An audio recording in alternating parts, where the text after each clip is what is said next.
반갑습니다. 우리 작으신 분 축복 인사를 나눕니다. 주님의 은혜로 크게 잘 되실 겁니다. 아멘. 하나님의 돌보심의 섭리가 오늘도 여러분의 마음속에 복음의 담력으로 소생하는 역사가 있기를 축복합니다. 예배에 대한 감격이 오늘 여러분의 마음속에 일어나므로 어떤 어려움도 고난도 시련도 이겨나갈 수 있는 주의 거룩한 백성 되기를 바랍니다. 정치도 상당히 힘들고 어려운 상황 속에 있고 또 원치 않는 큰 산불로 인하여서 이제 많은 이재민과 또 인명과 재산의 피해를 겪고 있습니다.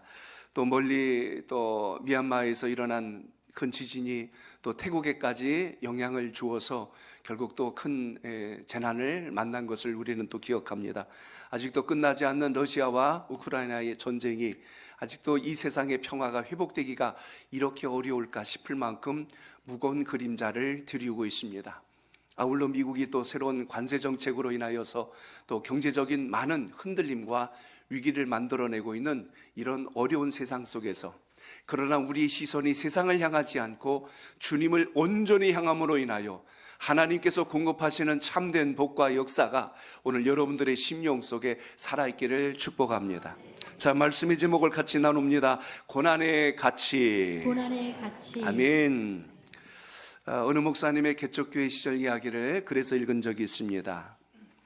그 사모님이 이제 2살 된 딸 아이를 등에다 업고 목사님은 이제 신방 가방을 들고 이제 신방을 가는 도중에 갑자기 폭우가 내렸어요. 큰 비가 내렸는데 마침 손에 우산이 하나 있었는데 우산 하나로 둘 같이 이렇게 다 아이까지 쓰기에는 너무나 좀 부족해 보였던 싶었습니다. 그래서 목사님이 그 우산을 사모님에게 넘겼어요. 여보, 이거 당신이 써야 될 것 같소 하고 그 비를 그냥 감내하고 사모님께 우산을 넘겨주었습니다. 그리고 목사님에게는 정말 너무나 소중한 이 신방 가방, 그 안에 이제 성경책이 비에 젖으면 안 되니까 신방 가방을 겉옷을 제끼고 안에다 이렇게 넣고 머리를 숙이고 이제 앞으로 이제 뛰어갔습니다. 그 사모님에게 우산을 넘겨줬으니 쓰고 있을 줄 알았는데 이렇게 쳐다보니까 사모님은 그 우산을 가지고 어떻게 했을까요? 본인이 아니라 아이가 비에 젖을까봐 뒤로 이렇게 넘겨서 아이를 씌우면서 뒤를 따라오더랍니다. 그리고 또 그 옆을 봤어요. 근데 마침 그 옆에 어떤 학생 하나가 뛰어가는데 그 가방을 가지고 머리에다 이렇게 하면서 막 뛰는 거예요. 열심히 뛰어가는데 아니 그냥 마치 왜 그럴까 봤더니 그 머리가 예쁘게 아까르마를 타갖고 예쁘게 모양을 내컸어요. 그러니까 비 맞으면 머리가 생쥐가 될까봐 그걸 또 피해 보려고 가방으로 머리를 뒤집어 쓰고 이제 막 이제 이렇게 또 달려갔다는 것입니다. 문득 그 목사 이제 그런 느낌을 받은 거예요. 똑같이 비를 만나면, 인생의 폭우를 만나면, 인생의 시련을 만나면 가장 소중한 게 무엇인가가 드러난다는 거예요. 목사님은 본인보다 사모님이 소중했고 또 자기 자신보다는 성경책이 소중하였기에 신방 가방을 품속에다 넣고 달려갔고 사모님은 스스로보다는 아기가 더 소중했기에 아이의 머리에 우산을 쥐었고 그 학생은 그 가방보다 내 머리 구겨지는 게 이미지 구겨지는 게 더 심각했기 때문에 가방으로 가리고 갔다는 거예요. 그 가방이 3천만 원짜리 비둘기똥 가방이었으면 그랬을까 싶은데 그렇게 하고 그리고 달려갔다는 이야기입니다. 우리의 삶이 그래요. 우리의 삶이 그렇습니다. 여러분 삶 속에 위기가 오고 어려움이 왔을 때 우리는 내 인생에 가장 소중한 것을 무엇을 붙들까? 이번에 경북 지역에 큰 산불이 나서 뉴스 보도 중에 한 장면을 봤어요. 어느 어르신이 집 한 칸 아무것도 건져 나온 게 없습니다. 그런데 손에 뭘 쥐고 있냐면 약봉지를 쥐고 있는 거예요.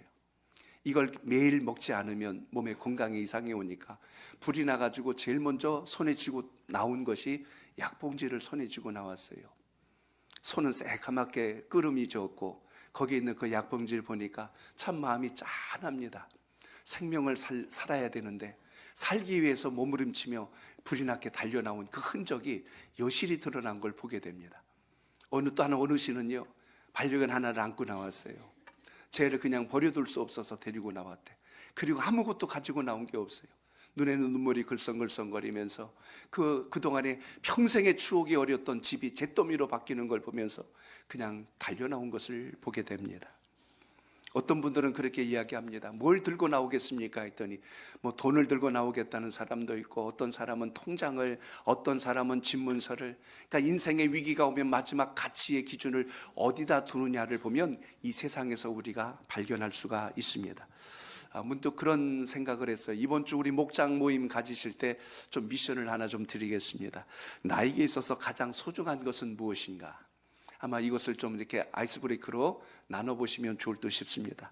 재난을 만났을 때, 내 인생의 위기를 만났을 때 만약 나는 무엇을 가장 먼저 손에 들고 나올 것인가? 좀 이런 이야기로 한번 이야기의 문을 열어봤으면 좋을 듯 싶습니다. 삶의 어려움 속에서 우리가 붙들어야 할 소중한 우선순위가 있다는 것입니다. 내가 시험을 만나고 고난이 닥쳤을 때 무엇을 붙들고 있으면 나는 희망을 갖고 살 수 있을까 하는 바로 그 부분입니다. 아마 오늘 이 욥기를 통해서 우리가 발견해야 될 부분이 있다면, 욥의 고백 속에서 인생의 우선순위가 무엇이었고 삶의 가치의 최고 정점은 무엇이었는가를 우리가 살펴보면서 오늘 다시 한 번 더 여러분의 믿음의 기초가 주님 안에서 든든히 세워지는 소중한 시간이 되시길 축복합니다. 오늘 욥기를 이야기하면 우리는 고난의 상징적 이야기로 욥을 떠올릴 수가 있습니다. 오늘 23장 내용은 욥의 친구 가운데 엘리바스와의 대화 속에서 나온 세 번째 변론의 이야기가 오늘 23장에 등장합니다.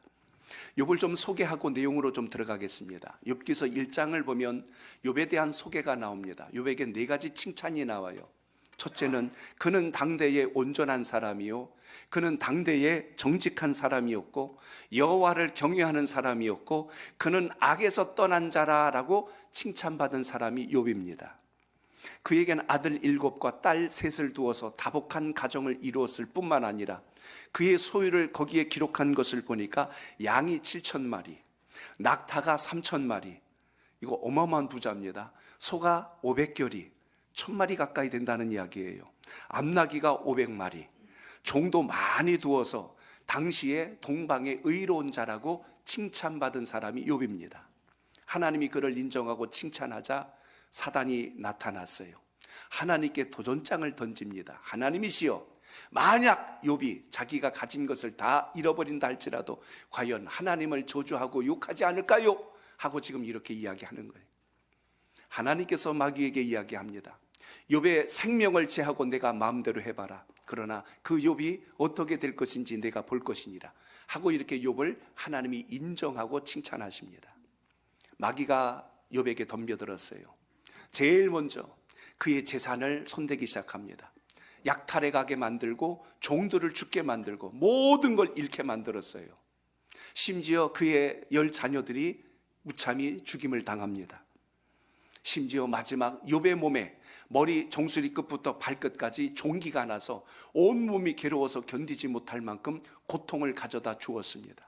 그때부터 욥이 앉아서 기도를 시작합니다. 몸이 너무나 가려워서 기왓장으로 몸을 긁어가면서 기도를 합니다. 그런데 놀라운 것은 욥기가 모두 42장으로 되어 있는데 이 정도 상황이 여러분에게 왔다면 여러분 어떻게 하시겠습니까? 근데 욥이요, 단 한마디도 하나님에 대한 원망, 하나님에 대한 저주, 하나님에 대한 불평을 한마디도 하지 아니하고 오히려 자기 자신에 대한 기도로 모든 것을 정리해 나가는 과정을 설명하고 있습니다. 세 친구들이 그 소식을 듣고 그를 위문하러 왔습니다. 위로하러 왔어요. 아이고, 집안이 망했다고 하는데, 자식들이 다 죽었다고 하는데, 큰 병에 걸렸다고 하는데 우리 가봅시다 해서 엘리바스, 그리고 빌닷, 그리고 또 한 사람 소발이라는 사람이 욥을 찾아옵니다. 위로하려고 곁에 섰더니 이들이 위로하는 게 아니라 욥에게 이렇게 이야기를 했어요. 지금 집안의 이 상황을 놓고 보니 아무래도 욥 자네가 하나님께 큰 죄를 진 게 틀림이 없네. 그렇지 않고서야 어떻게 이런 큰 재앙이 내릴 수 있단 말인가 하고 욥을 나무라고 책망합니다. 하나님께 회개하시게, 잘못을 용서를 빌게 하고 이야기합니다. 근데 욥이 그러는 거예요. 내가 하나님께 득지한 것이 없고 하나님 앞에 내가 온전함을 구하였을 뿐인데 이 모든 것에게는 주님의 섭리가 있을 줄로 압니다 하고 이렇게 지금 기도를 하는 과정이 욥기의 전체적인 구성을 이루고 있습니다. 특히 오늘 우리가 읽은 말씀 속에 보면 여러분이 익히 많이 기억하는 구절이 하나 눈에 들어오실 겁니다. 자, 여러분 10절을 한번 읽어볼까요? 10절입니다. 시작. 그러나 내가 가는 길을 그가 아시나니 그가 나를 단련하신 후에는 내가 순금같이 되어 나오리라. 아멘. 우리의 인생의 낭만과 어려움 속에 있을 때 이 구절이 상당히 힘이 되고 위로가 됩니다. 그래서 주님, 그래요, 주님께서 나의 길을 아시지요. 주님께서 나를 단련하신 후에 나를 정말 순금과 같이 보배롭게 하실 걸 믿습니다 하고 이렇게 고백을 합니다. 욥은 자신의 결백을 하나님께서 아시리라고 믿고 지금 이 고백을 하고 있는 거예요. 언젠가는 이 고난의 시간이 끝날 것이다. 나를 순금같이 변화시켜서 가장 보배로운 자로 만들어 주실 것이다. 그러니까 욥은요, 모든 사람들이 통상적으로 말하는 믿음의 시선이 달랐다는 것을 보게 됩니다. 대부분 이 정도 상황이 오면 환경을 탓하고 여건을 탓하고 하나님을 원망하고 내 인생은 왜 이런가 하면서 자기 인생을 비관했을 것입니다. 그런데 욥의 고백은 한결같이 모든 그 시선이 주님께 향해 있는 것을 우리가 볼 수가 있습니다. 참된 믿음의 실체는요, 고난을 겪어보면 안다고 했습니다. 시련을 만나고 나면 그때 믿음의 본질이 드러나죠. 결혼을 할 때 주례를 서면 그렇게 우리 이렇게 고백하지 않습니까? 옆에 있는 남편을 검은 머리가 팥뿌리가 될 때까지 아프든지 병들든지 상하든지 어떤 위가 있든지 평생 사랑하겠습니까? 그러면 예 라고 이야기합니다. 자, 사랑의 실체가 언제 드러나냐면 어려울 때, 힘들 때, 고난을 겪었을 때 진짜 사랑하는지 그때 알 수가 있는 거예요. 힘들고 어려울 때 떠나버린다? 그것은 아니란 이야기입니다. 믿음은 안 그럴까요? 평안할 때는 누구나 다 여러분 주님 앞에 믿음 좋아 보입니다. 예배당에 앉아있는 우리 모두가 다 믿음 있어 보이거든요. 근데 시련을 만나보고 고난을 겪어보고 아픔을 겪을 때 그때 그분의 믿음의 실체가 드러납니다. 그러므로 우리는 평안할 때 믿음 자랑하는 게 진짜 믿음이 아니라 어떤 시련과 고난 속에서도 이겨낼 수 있는 믿음의 영적 담력이 삶 가운데 있기를 축복합니다. 태국에 이번에 방콕에 처음 지진이 일어났어요. 그동안 없던 일이었어요. 신축 건물 33층 건물이 세워지다가 이번에 폭삭 주저앉아 버렸습니다. 완성되지 않은 건물은 작은 진동과 큰 혼란이 왔을 때 모든 것이 송두리째 주저앉아서 그 안에 48명이 그냥 매몰당하여서 생명을 어떻게 됐는지 지금 알 수 없는 상황까지 갔습니다. 오늘 우리의 삶도 마찬가지예요. 건강한 것 같고 믿음 있는 것 같고 잘 사는 것 같은데 악한 권세나 환경에 의해서 원치 않는 어려움이 왔을 때 결국 믿음의 근본이 송두리째 무너진다면 우리의 믿음은 나의 인간적인 생각이었지 주님께서 주신 걸 붙든 게 아니라는 것을 우리가 비로소 깨닫게 됩니다.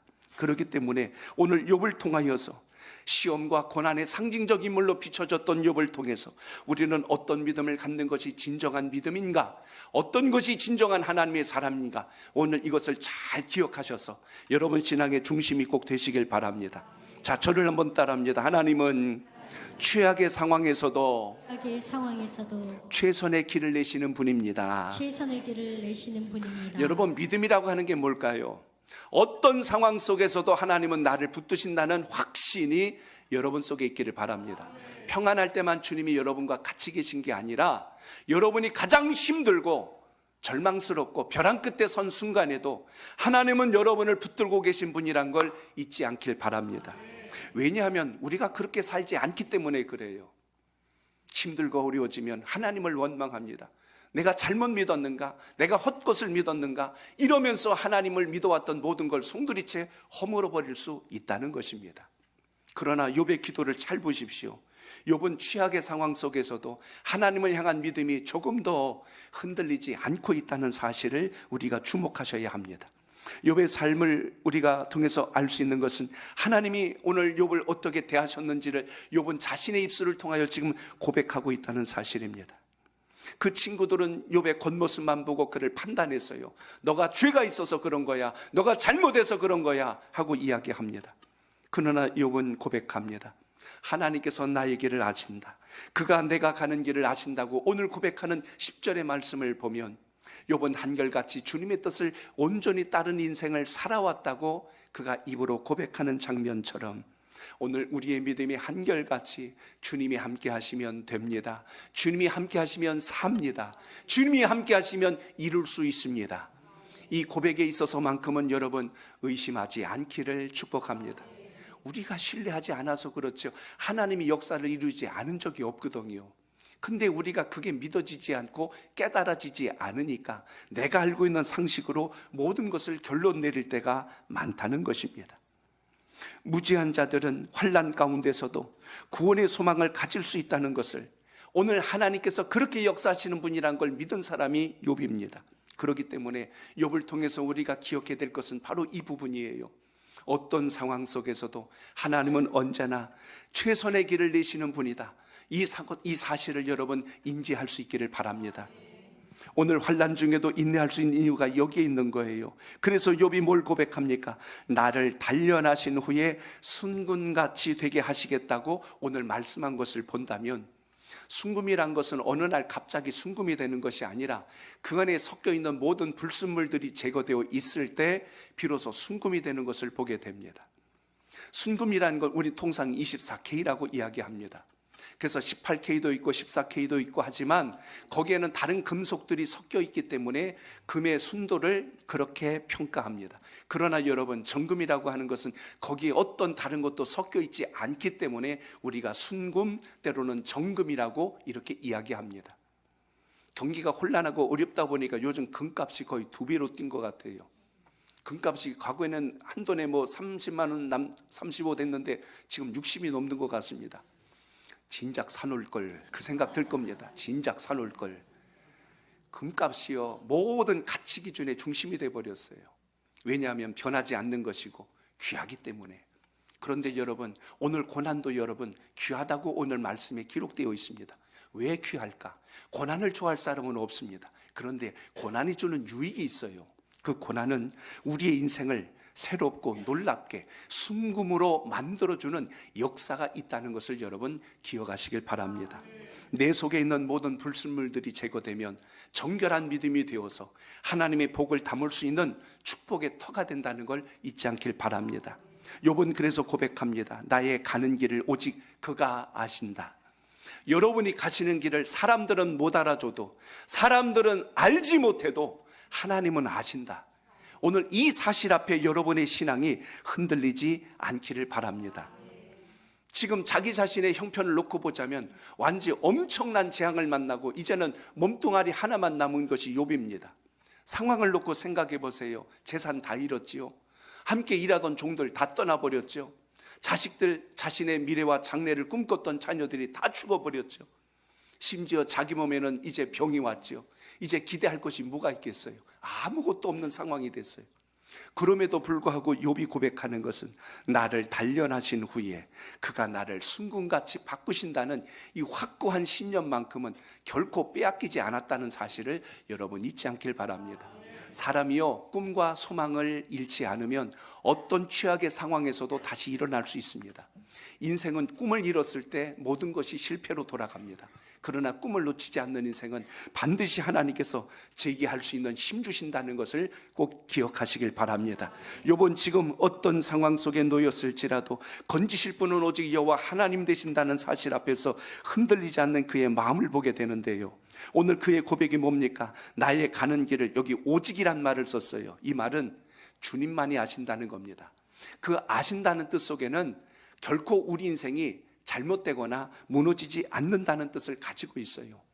욥과 빗대어서 오늘날 우리의 삶으로 좀 볼 수가 있습니다. 살다 보면 욥과 같은 경험을 우리가 할 때가 있지요. 뜻하지 않은 실패를 당하여서 어려움 속에 넘어질 때도 있습니다. 중상모략을 당하여서 인생에 커다란 상처를 입을 때도 있어요. 신용불량자가 되어서 곳곳에서 빚독촉을 받을 때도 있습니다. 갑자기 다가온 질병으로 인하여 병원에 입원해야 할 경우도 있고 힘겨운 투병의 시간을 침상에서 보낼 때도 있다는 것입니다. 하나님은 마치 멀리 계신 것 같고 내 형편을 전혀 돌아보지 않는 것 같고 내 영혼은 곤고한 구렁텅이에 빠져 있는 것 같은 절망스러운 상황 속에서도 욥이 오늘 기도했던 것은 나의 가는 길을 그분이 아십니다. 나의 가는 길을 그분이 아십니다. 이 고백은 여러분, 우리 환경이 결코 여러분을 삼킬 수 없다는 분명한 증거가 된다는 걸 잊지 않길 바랍니다. 이게 믿음이라는 이야기예요. 어느 영화 대사 같은데요, 강한 자가 이기는 게 아니라 이기는 자가 강하대요. 마지막에 웃는 자가 승리하는 것처럼 믿음을 끝까지 놓지 않는 인생은 하나님께서 그 영혼을 살리신다는 걸 믿고 소망 중에 신앙하시길 바랍니다. 뭐가 신앙입니까, 여러분? 뭐가 믿음이에요?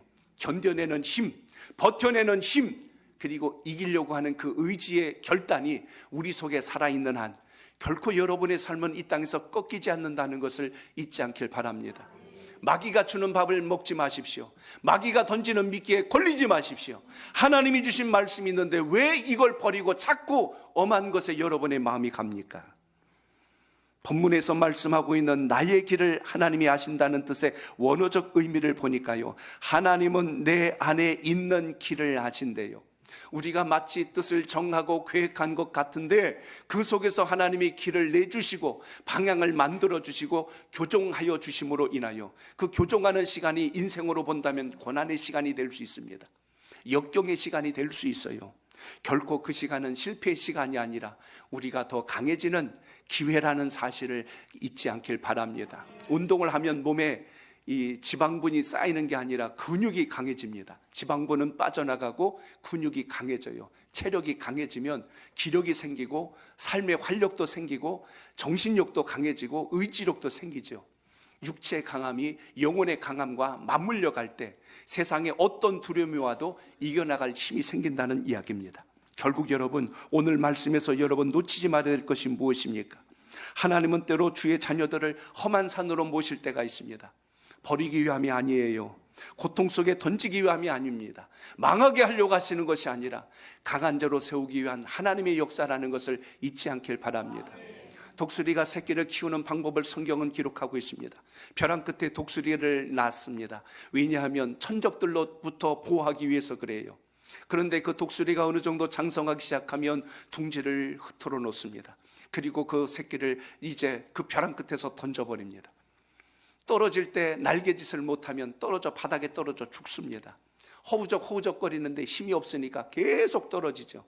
어미 독수리는 그걸 보고 있다 마지막 순간에 다시 낚아채고 올라갑니다. 그리고 또다시 던집니다. 새끼가 생각할 땐 분명히 내 어미가 아닌 것 같아, 나를 주워다 키우는 것 같아, 나를 죽이려고 작정한 것 같아 하고 그리고 원망하면 날개짓 안 하고 떨어져 그만 죽을 겁니다. 근데 호우적거려요. 또 막 합니다. 그럼 다시 물어다 다시 올려놓고 물어다 다시 올려놓고 그 시간을 통하여 뭘 기르는 거예요? 날개의 기력을 세우고 근력을 세우게 하여서 푸른 창공을 마음껏 날아갈 수 있도록 힘을 길러내는 훈련의 시간인 걸 볼 수가 있습니다. 마찬가지로 여러분, 우리의 신앙 안에서 기억하십시오. 하나님은 여러분에게 가장 최선의 길을 예비하시는 분이지 망하는 길을 주시는 분이 아니라는 걸 여러분 기억하시길 바랍니다. 그러므로 여러분의 가치관이 달라지셔야 돼요. 여러분의 마음속에 품는 기준점이 달라져야 한다는 사실입니다. 눈에 보이는 것으로 판단치 마십시오. 욥의 고백과 같이 고백할 수 있기를 바랍니다. 나의 가는 길을 그가 하시나니, 나의 가는 길을 주님께서 하시나니. 오늘 이것이 확고하고 흔들리지 않는다면 어떤 고난 속에서도 결코 여러분 꺾이지 않음을 믿고 소망 중에 영적 담력을 얻기를 축복합니다. 홈쇼핑에서 물건을 파는 호스터들도 자신이 파는 물건에 대한 자신감을 갖고 팝니다. 이 물건 지금 사지 않으면 평생 후회하실 겁니다. 이런 마음과 마인드를 가지고 전하기 때문에 그것에 대한 바라보는 사람들이 저것을 내가 기회로 삼아야 되겠구나 하고 이런 감동이 연결되듯이 하나님께서 여러분이 주신 약속의 말씀을 확고히 신뢰할 때 악한 권세가 속이는 말에 결코 넘어지지 않는다는 걸 잊지 마시고 믿음으로 승리하시길 바랍니다. 또 하나 여러분, 오늘 이 말씀을 기억하기 위해서 우리가 마음속에 새겨야 할 말씀이 바로 11절 말씀이에요. 자, 여러분 11절 보시기 바랍니다. 시작. 내 발이 그의 걸음을 바로 따랐으며 내가 그의 길을 지켜 치우치지 아니하였고. 아멘. 자, 저를 따라합니다. 하나님께서 원하시는 길을 걸어가야 합니다. 원하시는 길을 걸어가야 합니다. 오늘 여기 기록된 이 말씀만 기억하지 말고 오늘 이 10절 말씀과 11절 말씀을 연결해서 보셔야 됩니다. 10절의 말씀은 순금같이 되게 하신다고 했더니 그냥 가만히 앉았으면 나는 순금이 되리라, 나는 순금이 되리라. 그러나 여러분, 가만히 앉아있다고 해서 순금이 되는 것이 아니라 욥이 이렇게 고백할 만한 근거가 11절에 이유가 있었던 겁니다. 욥이 왜 이렇게 자신 있게 말했을까요? 욥은 자신의 삶을 들어 이야기합니다. 나는 내 발이 항상 하나님의 걸음을, 하나님을 따라 하나님께서 정한 곳으로 바르게 따랐다고 오늘 먼저 고백합니다. 내 발이 그의 걸음을 바로 따랐으며, 주님과 동행했다는 뜻이에요. 여러분, 주님과 동행하는 자는 정금과 같이 된다는 걸 잊지 않길 바랍니다. 주님 따라가지도 않고 쳐다도 안 보면서 왜 내 인생은 이 모양 이 꼴이냐고, 그건 말이 안 된다는 이야기예요. 욥이 이런 환난 속에서도 이렇게 담대한 10절의 고백을 할 수 있었던 것은 자신의 삶에 대한 분명한 간증을 지금 하고 있다는 이야기입니다. 내가 그의 길을 지켜 치우치지 아니하였고 주님의 온전한 길을 내가 따랐다고 이렇게 선언하지 않습니까? 송구영신 때 새 신년 말씀 카드를 이렇게 받게 됐을 겁니다. 이렇게 말씀 카드를 이렇게 받으면은 이 말씀대로 하나님이 나를 이끌어 주실 거야 하고 소망이 생기기도 합니다. 근데 간혹 그런 분들도 계세요. 말씀을 딱 봤는데 이게 내가 원하는 말씀 같지 않아. 꼭 마치 그냥 고생길을 가야 될 것 같고 신연의 길을 가야 될 것 같아. 그러면 다시 싹 돌려가지고 내려놔. 그리고 다른 걸 다시 싹 들어서 이렇게 봐요. 그러니까 아까 거보다는 좀 내용이 나아. 그럼 그거 이거 가지고 가야 되겠다. 그렇게 해요. 코로나 기간 동안에 한번 여러분 돌로 된 말씀 카드 드린 적 있잖아요. 근데 진짜로요, 그렇게 했더니 저 입구에 마지막에 남은 말씀들 4돌을 주셨는데 내용이 똑같아요. 시련과 고난과 역경이 이런 말들 들어간 단어들이 들은 돌들은 저 그대로 있어. 저기 어떻게 이렇게 잘 골라갔을까 싶더라니까요. 읽어보니까 아닌 것 같으니까 내려놓는 거예요. 근데 여러분, 아무리 주옥 같은 말씀이 들어가도 복을 받고 나가도 복을 받고 넘어져도 복을 받고 엎어져도 복을 받고 이런 말씀이 꽉 찬 돌을 손에 쥐고 있다 할지라도 오늘 11절 말씀처럼 욥처럼 행하지 아니하면서 순금을 기대한다는 건 말이 안 되지요. 오늘 여러분 11절의 말씀이 무슨 뜻입니까? 하나님, 내 발이 주님의 걸음을 바로 따랐습니다. 주님, 내가 주님의 길을 지켜서 치우치지 아니하였습니다. 그러므로 주님께서 나를 더 단련하셔서 정금과 같이 순금같이 할 것을 믿습니다. 이게 연결된 기도입니다. 오늘 이 시간 여러분, 주님의 이 은혜가 여러분 속에 있기를 바랍니다. 그래서 한 번 더 고백한 게 12절 말씀인 거예요. 자, 12절도 보시기 바랍니다. 시작. 내가 그의 입술의 명령을 어기지 아니하고 정한 음식보다 그 입의 말씀을 귀히 여겼도다. 아멘. 내 영혼의 말씀을 먹기 전에는 내 입에 육의 양식을 먹지 않겠습니다. 이런 결단과 같습니다. 그만큼 하나님의 말씀을 귀하고 소중하게 여겼다는 것입니다. 이번 우리 주일학교 겨울 성경학교 때요, 점심 밥 식사를 했더니 못 와요. 왜 안 오냐 했더니 말씀 암기한 친구들만 먼저 먹게 했대요. 못 오는 친구들이 있어. 계속 저러다 쟤 굶게 생겼다. 근데 그거는요, 밥 안 주려고 한 게 아니라 뭘 가르치는 거예요? 하나님의 말씀이 이처럼 귀하다는 걸 가르치는 거 아니겠어요? 그렇게 본다면 여러분, 오늘 욥의 고백에서 12절과 12절은 굉장히 중요한 뜻을 가지고 있습니다. 여러분의 인생의 삶 속에서 무엇을 가장 우선순위로 두고 있는가? 무엇을 최고의 가치로 두고 있는가? 욥은 자신의 삶을 들어 고백합니다. 나의 걸음이 주님을 따랐고 나의 길이 주님의 길에서 치우치지 아니하였을 뿐만 아니라 나의 주님의 입술에서 나오시는 모든 말씀을 내가 어기지 아니하였고, 그리고 정한 음식보다, 매 순간 일정하게 먹어야 될 음식보다 그 말씀을 내가 더 귀히 여겼나이다. 이렇게 고백합니다. 그러므로 10절 고백이 가능한 겁니다. 그래서 10절 고백이 가능한 겁니다. 나의 가는 길을 주님께서 하시옵고 나를 단련하신 후에는 나를 순금같이 하실 것을 믿습니다. 맹목적으로 믿는 게 아니라 말씀을 온전히 따른 자에게 주시는 상급을 기대하는 욥의 고백을 기억하십시오. 그러므로 오늘도 하나님께서는 여러분의 인생과 삶 속에 여러분을 값싼 존재로, 무의미한 존재로 세우심이 아니라 하나님의 많은 복을 담을 수 있는 축복의 그릇이 되기 위하여 지금도 단련하신 줄로 믿고 승리하는 신앙이 되시길 바랍니다. 고난을 이기는 신앙은 여기서부터 출발하는 겁니다. 환경으로 인하여 낭망하는 것이 아니라 주님께서 나를 기억하시는 하나님이신 줄로 알고 나를 주의 자녀로 택하신 것을 믿고 가장 최선의 선한 길을 주실 것을 확신하는 신앙적 결단이 있기를 바랍니다.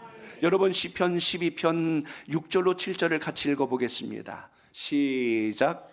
여호와의 말씀은 순결하며 흑도간 위에 7번 단련한 은 같도다. 여호와여 그들을 지키사 이 세대로부터 영원까지 보존하시리이다. 아멘. 여호와의 말씀은 순결합니다. 흑도간이 7번 단련한 은과도 같다고 했고, 여호와여 그들을 지키사 이 세대로부터 영원까지 보존하소서. 오늘 여러분 주의 말씀의 정결함과 순결함을 기억하여 말씀을 온전히 따르는 신앙이 되시길 바랍니다. 예배 성공자가 되십시오.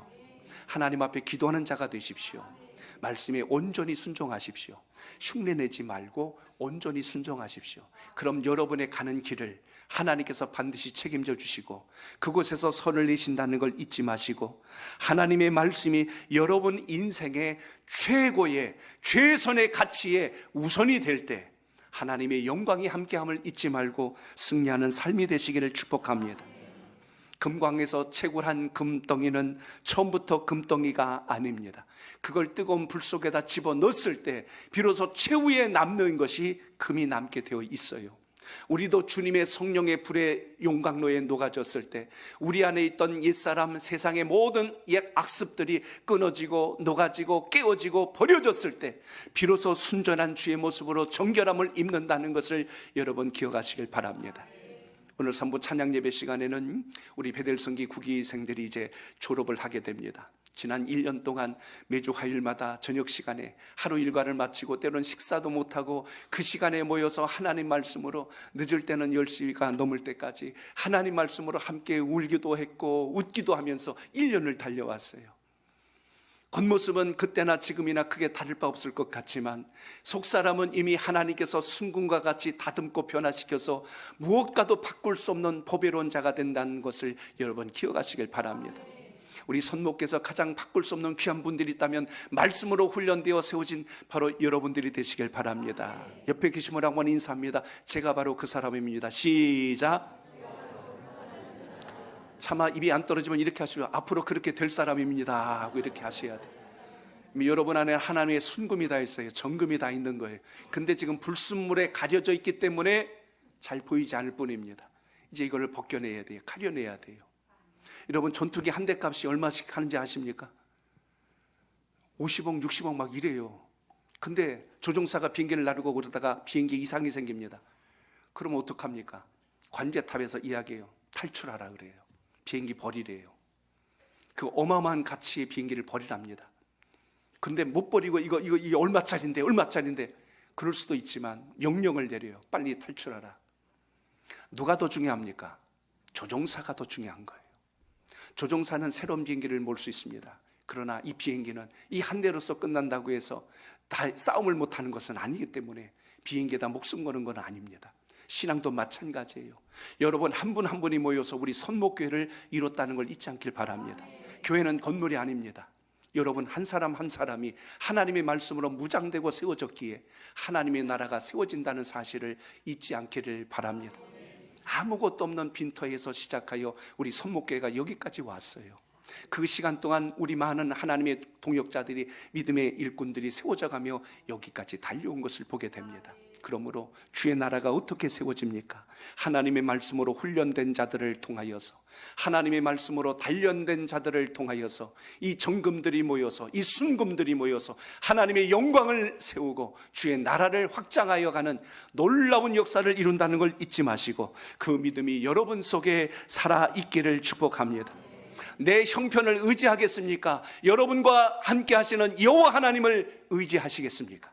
오늘 그 주님이 함께 하시는 인생은 이 땅의 어떤 벼랑 끝에서도 망하지 않는다는 걸 기억하시고 승리하는 삶의 역사가 있기를 바랍니다.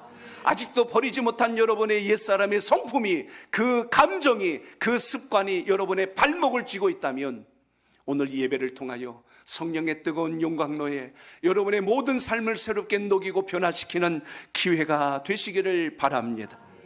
마태복음 7장 26절로 27절에 보면 반석 위에 지은 집이 왜 귀한가를 말씀합니다. 우리 같이 읽어봅니다. 시작. 나의 이 말을 듣고 행하지 아니하는 자는 그 집을 모래 위에 지은 어리석은 사람 같으리니 비가 내리고 창수가 나고 바람이 불어 그 집에 부딪힘에 무너져 그 무너짐이 심하니라. 아멘. 여러분의 영혼이 어디에 세워져야 할 것인가를 기억하십시오. 다시 생명의 말씀 앞에 서지 아니하면 어떤 세상의 시련과 역경 앞에서 우리가 초라하게 무너져 버릴 수밖에 없는 인생이라는 걸 기억하시고 주의 역사가 함께 하시기를 축복합니다. 말씀을 준비하다가 복음송 하나를 다시 떠올렸습니다. 가사를 생각하면서 하나님이 어떤 자에게 집을 주시고 어떤 자에게 터를 세우시고 어떤 자에게 과실을 주는가를 여러분 같이 가사를 생각하며 찬양을 올립니다. 마음을 다하고 성품을 다하고 힘을 다하여서 여호와를 사랑하라. 아멘. 내게 준 계명을 마음에 새기고 부지런히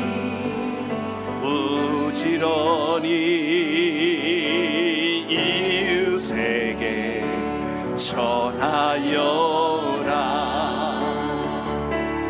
그러면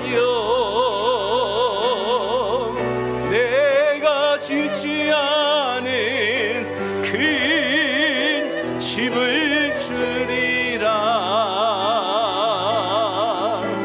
내가 심지 않은 과실을 먹게 하리라.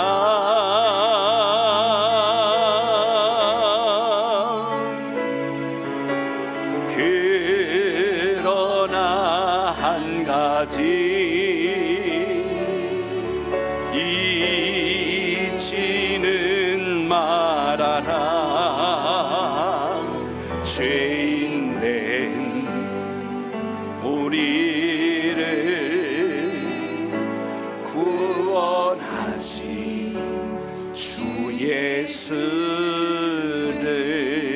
예수를. 아멘. 이 주님과 동행하는 믿음 되시기를 축복합니다. 끝으로 한 번 더 저를 따라합니다. 하나님께 피하는 자가 하나님께 피하는 자가 이기는 자입니다. 이기는 자입니다. 시편 18편 30절로 31절 이 말씀을 꼭 이번 주 한 번 더 묵상하시길 바랍니다. 같이 읽습니다. 시작. 하나님의 도는 완전하고 여호와의 말씀은 순수하니 그는 자기에게 피하는 모든 자의 방패시로다. 여호와 외에 누가 하나님이며 우리 하나님 외에 누가 반석이냐. 아멘. 하나님은 하나님께 피하는 모든 자에게 방패가 되어 주시겠다고 말씀합니다. 인생의 위기를 만나고 어려움을 만났다고 세상으로 도망치고 여기로 피하고 저기로 숨는 자가 되지 마시고 여호와 하나님을 향하시기를 바랍니다.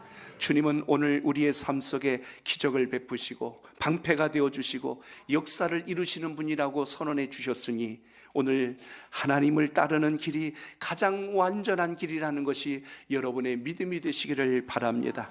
하나님의 말씀만이 이 땅에 무엇과도 바꿀 수 없는 가장 순수한 복의 통로라는 사실이 여러분의 신앙적 고백이 꼭 되시기를 바랍니다. 그러므로 오늘도 우리의 삶 속의 본질이 주님의 말씀 속에 있다는 걸 잊지 않을 때 비로소 참된 복이 시작됨을 기억하시고 승리하는 삶이 되시기를 바랍니다. 명품 가방들을 이렇게 봅니다. 그런데 때로는 짝퉁이라고 하지요. 명품이 있기 때문에 짝퉁도 있는 것 같아요. 근데 언젠가 한번 말씀을 드렸습니다. 비가 올 때 보면 명품인지 가짜인지 안다고. 비가 올 때 명품은요 품속에다 집어넣고 달려가고 가짜는 머리 위로 올려서 비를 피한다고 하지 않습니까? 여러분의 삶 속에 무엇의 인생의 기준이 있습니까? 여러분의 삶 속에 주의 말씀은 머리 위로 올라가는 것입니까? 아니면 품속으로 들어가는 것입니까? 지식은 머리로 들어가요. 그런데 지혜는 우리의 심장과 우리의 심령 속에 들어와서 우리의 삶을 바꾼다는 것을 여러분 기억하시길 바랍니다. 그러므로 하나님의 말씀을 많이 아는 지식의 자랑보다 주의 말씀을 깨달은 지혜로 인하여서 여러분의 삶에 복을 담을 수 있기를 축복합니다. 하나님 아버지, 주의 말씀을 따르고 주님께만 피하는 인생이 되겠습니다 하는 고백이 오늘 이 예배를 통하여 여러분의 심령 속에 있기를 축복합니다. 넉넉함과 풍요로움이 가치를 잃어버리는 시대 속에 살아가고 있습니다. 우리 어렸을 때요, 과거 60, 70년대만 해도 먹고 살기 힘든 시대였습니다. 물자가 너무나 귀했어요. 하다못해 제 초등학교만 떠올려 보더라도 그때는 노트 한 권도, 그때 노트 한 권이 5원이었는데 노트 한 권도 아껴 쓰라고 안 표지에다가 줄을 쳐가지고 썼던 기억이 납니다. 그것도 검사했어요. 줄 안 쳤으면 손바닥 맞았습니다. 연필 한 자루조차도 그때는 너무나 귀해서 몽당 연필, 짤막한 연필도 버리지 못하게 하고 볼펜 깍지나 색연필 깍지에다 껴가지고 쓰도록 했던 시절도 있었습니다. 그때는 그런 것 하나도 너무나 귀했어요. 제 어렸을 때 아버님이 학교에서 교과서를 받아왔더니 거기다가 포장을 해줍니다. 지금은 문방구에 가면 비닐로 된 거 뭐 그냥 금박지 은박지 갖고 휘황찬란한 게 얼마나 많은지 모릅니다. 근데 요즘은 하지도 않아. 그냥 학교에서 뭐 공짜로 그냥 나눠주니까 뭐 그냥 보든지 말든지 그런 것 같습니다. 그렇게 귀하게 책을 받아오니까 집에서 어떻게 했냐면 달력을 뜯어다가 달력으로 그걸 포장을 싹 합니다. 그것도 차마 없으면 봉투가 있어요. 종이봉투 누런 거 있지 않습니까? 그걸 갖다가 그걸 가운데를 잘라가지고 그걸 씌워서 거기다 글씨를 써요. 국어 몇 학기 뭐 해가지고 쫙 써줍니다. 얼마나 귀하게 쌌던지 저는 그게 그렇게 귀할 수가 없었어요. 그래가지고 안 읽었어요. 잘 보관을 해가지고 책을 깨끗하게 보존하려고. 소중한 거는, 귀한 거는 아낄 줄 압니다. 인생을 살아가며 또 그랬다고 성경 또 읽지 않는 자 되면 안 됩니다. 귀한 것은 가까이 하고 읽어야 되듯이 하나님 말씀이 여러분 삶 속에 날마다 살아있기를 축복합니다. 부족함과 절박함이 간절함을 만들어내고 열매를 만들어냅니다. 오늘 다시 한 번 더 이 혼탁하고 어려운 세상을 탓하지 말고 하나님 말씀을 잘 부여잡고 잘 버티고 이겨내서 하나님의 영광을 이룰 수 있는 우리 사랑하는 온 성도들 되시기를 바랍니다. 기억하십시오. 어떤 최악의 상황이 여러분 속에 놓였을지라도 하나님은 반드시 최선의 길을 내시는 분인 줄로 믿으시기 바랍니다. 그리고 하나님이 원하시는 길을 가십시오. 그게 여러분이 승군과 같이 되어지는 과정이라는 것을 잊지 않기를 바랍니다. 그리고 하나님께 피하십시오. 그러면 반드시 삽니다. 하나님께 피하는 것이 사는 길입니다. 주님 곁에서 그 영광을 누릴 수 있는 여러분의 믿음 되시기를 축복합니다.